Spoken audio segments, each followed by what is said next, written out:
Welcome to True Crime Threads, where we unravel the chilling tales of obsession, betrayal, and tragedy.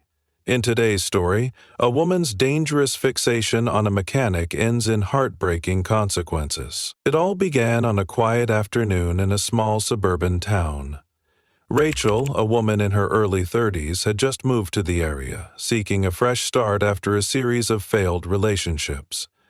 She was still adjusting to the new surroundings, finding solace in the simple routine of life. Her car, an aging sedan that had seen better days, seemed to be falling apart, and after a particularly rough drive, she knew it was time to take it in for repairs. The local mechanic shop was a short drive away, tucked on a corner of the main street. It looked like a modest place, with a small garage and a few old cars parked outside. The sign above the door read Mark's Auto Repair in faded paint, but it gave off a feeling of familiarity, something Rachel could trust. She drove her car into the lot, the engine sputtering as she parked. The shop was busy with a few customers, but Rachel wasn't in a rush. She got out, glancing at the worn tools scattered around, the scent of oil and gasoline filling the air. Inside, the garage had a utilitarian charm, with exposed metal and shelves stacked with parts.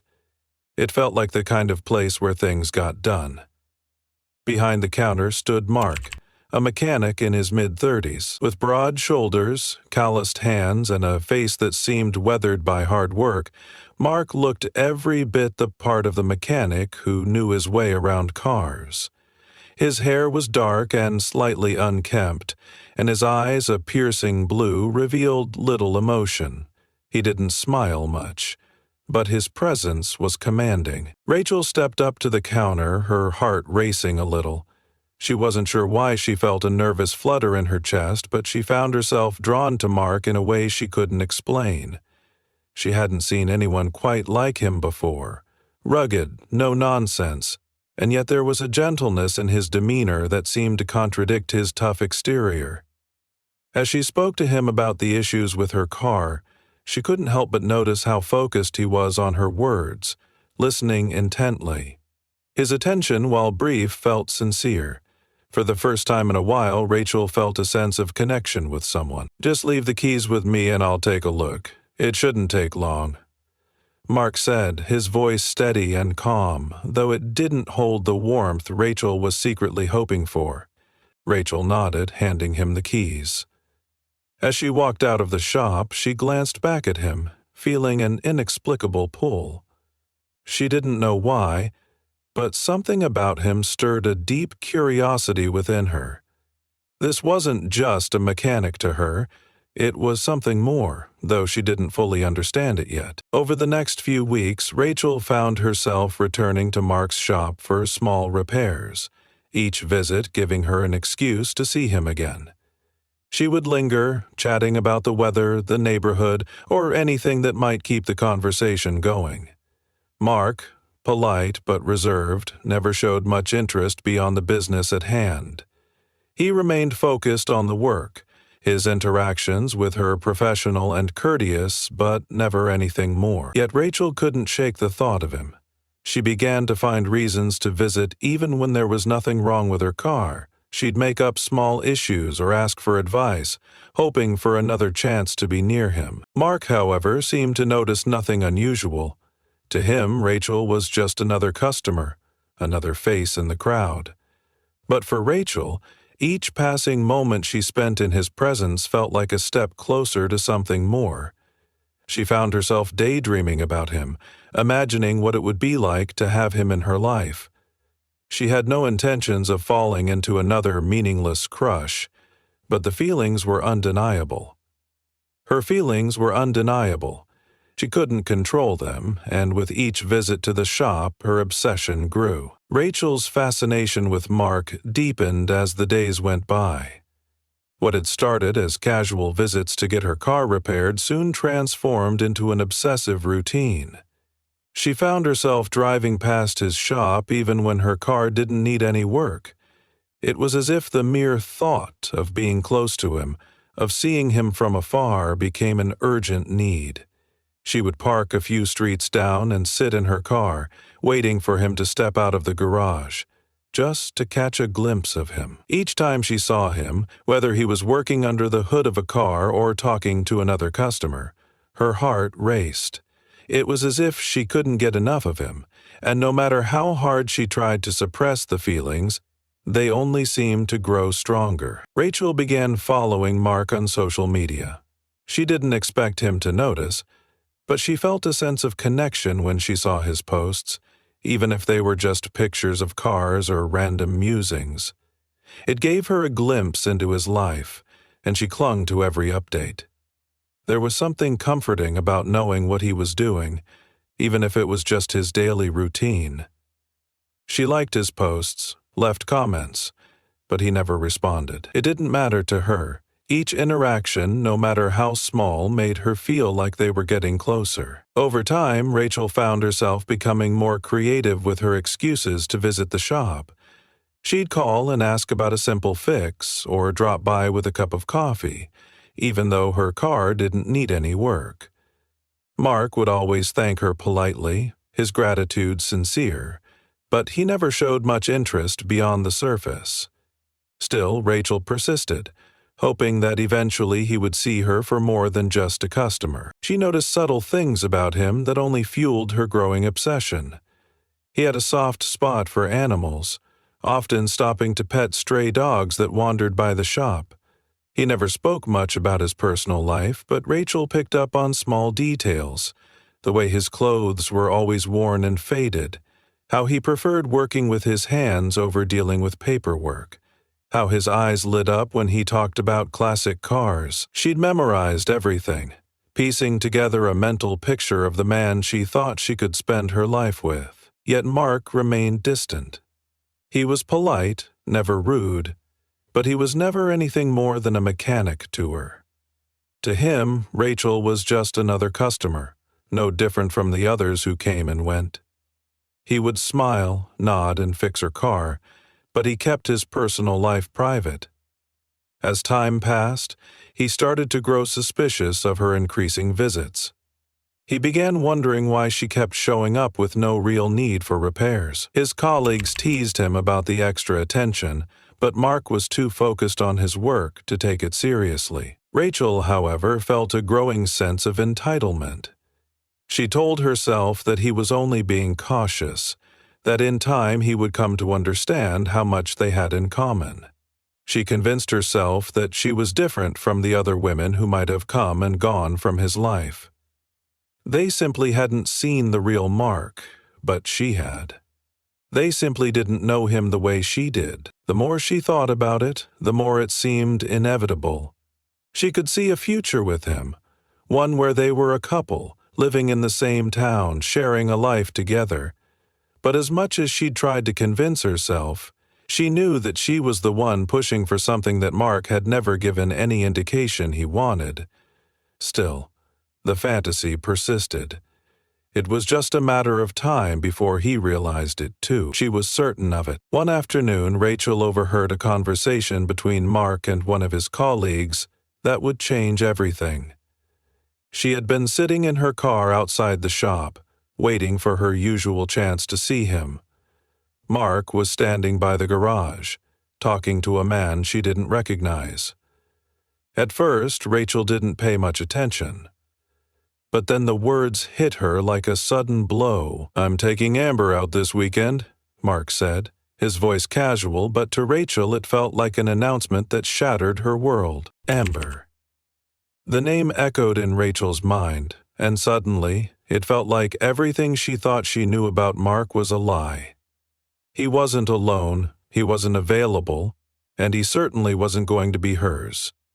Amber was real, and Mark had feelings for her. This wasn't just some passing crush, this was a relationship. It was as though a heavy weight dropped on Rachel's chest. The idea that Mark, the man she had built up in her mind as the perfect match for her, was seeing someone else hit her harder than she could have imagined. For the next few days, Rachel could hardly focus on anything. The thought of Mark with Amber consumed her. She replayed the conversation over and over in her mind, imagining the two of them together. The jealousy that bubbled inside her was something she hadn't experienced in years. It wasn't just anger, it was a deep, burning resentment. Why should Amber get to have him? Why wasn't it Rachel? She had been the one to give him her attention, to make the effort. It didn't seem fair. As the days passed, Rachel's obsession turned dark. She couldn't just let it go. She had to find a way to get closer to Mark, to make him see that Amber wasn't the one he should be with. She started making excuses to visit his shop more often. But now it wasn't just about fixing her car, it was about getting his attention, about seeing how he reacted. Every time she walked into the shop, her eyes scanned the space, hoping to catch a glimpse of Amber. She wasn't sure what she was looking for, but the anxiety gnawed at her, and she couldn't stop herself from visiting. Rachel began to watch Amber closely, taking note of her movements. She would follow her after Mark had finished his workday, driving by the cafe where she'd seen Amber meet Mark. The sight of them laughing together, holding hands, sent waves of jealousy through Rachel. Every interaction between them felt like a betrayal to what Rachel believed was supposed to be hers. She couldn't stop herself from comparing herself to Amber. Why was she so much better? Why was she the one Mark should be with? It wasn't long before Rachel's thoughts grew darker. She started imagining ways to get rid of Amber. Maybe she could make her go away. Maybe if Amber wasn't in the picture, Mark would finally see Rachel the way she saw him. The more she thought about it, the more obsessed she became with the idea of removing Amber from their relationship. She even started planning ways to confront her, to force her out of the picture. Rachel's mind was clouded with jealousy and rage, and the more she fixated on Mark, the more consumed she became by the need to possess him. But she wasn't just angry with Amber, she was angry with Mark as well. How could he let someone like Amber take his attention away from her? She had been loyal, had been persistent. Mark owed her something, didn't he? She deserved him. And if Amber had to go for that to happen, then so be it. It was the only way things would be right. The day Rachel had been dreading arrived sooner than she expected.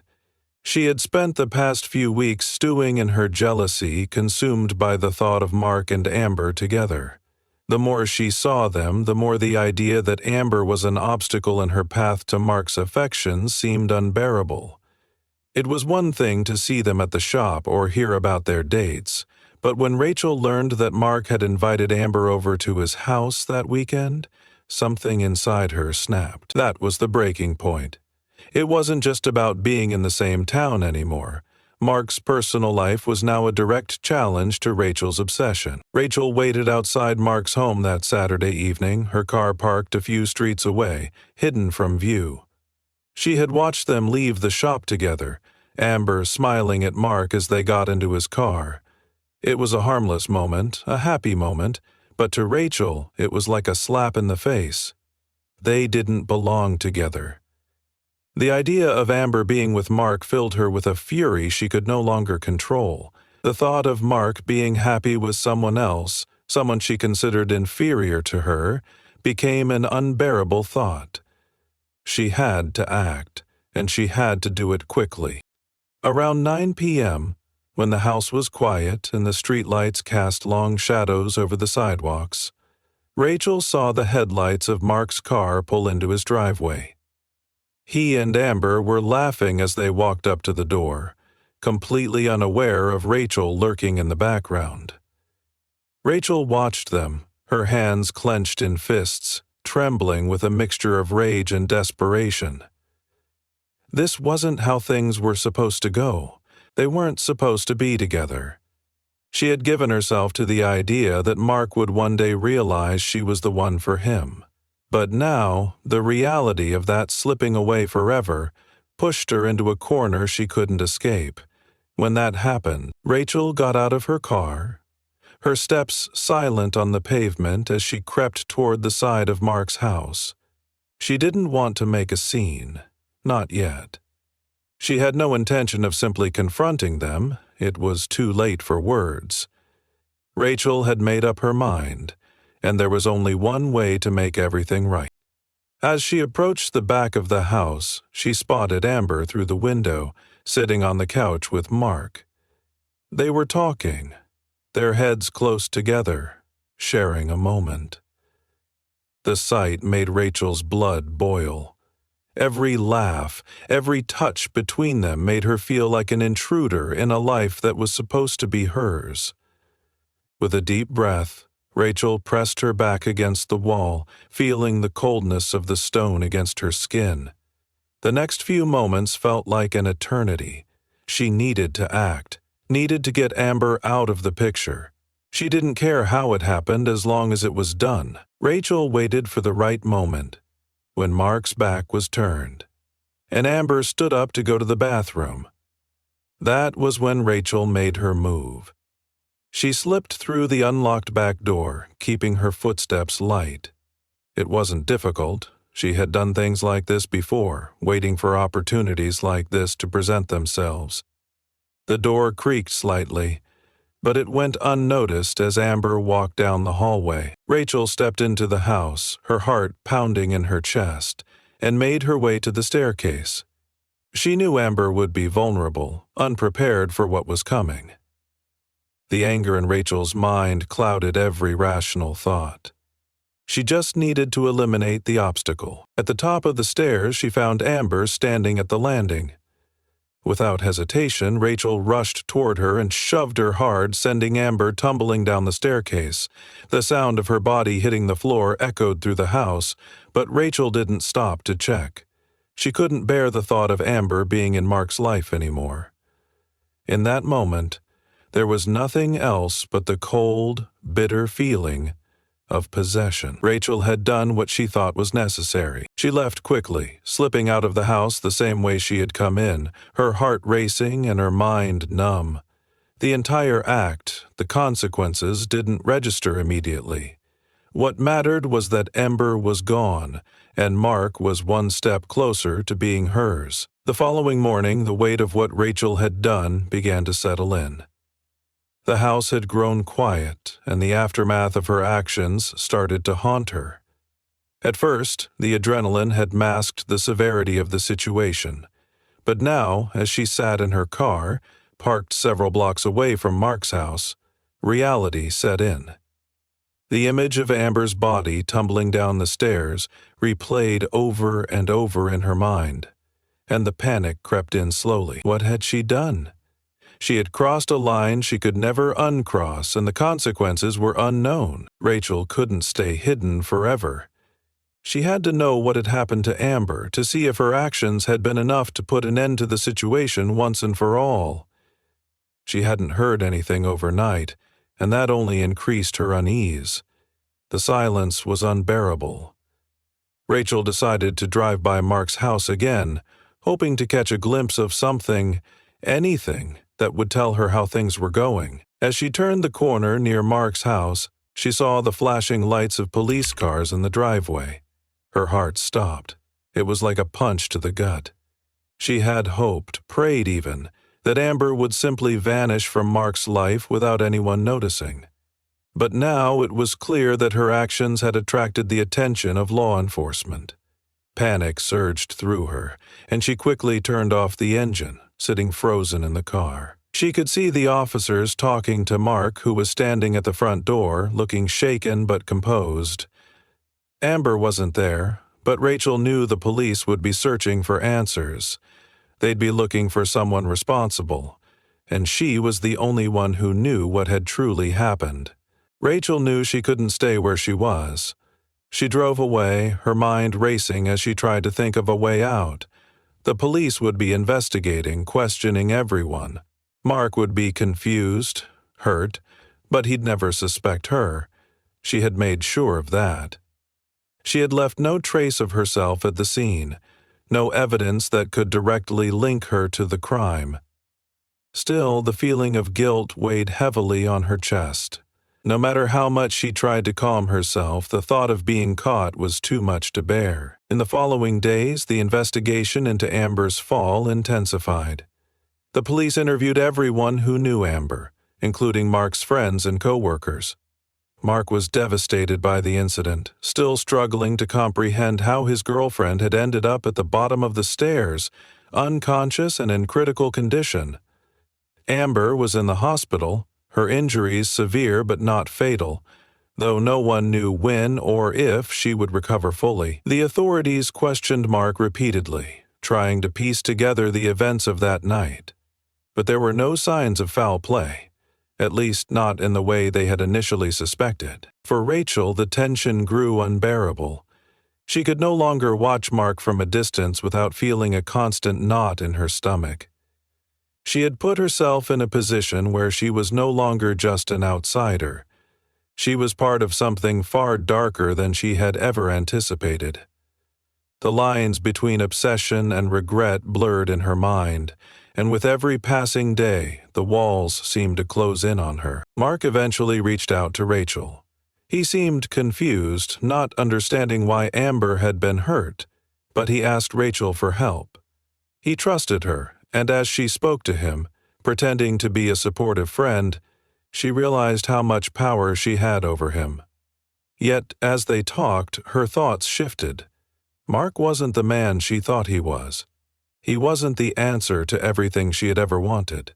The thrill of the obsession had faded, leaving only a hollow sense of what could have been.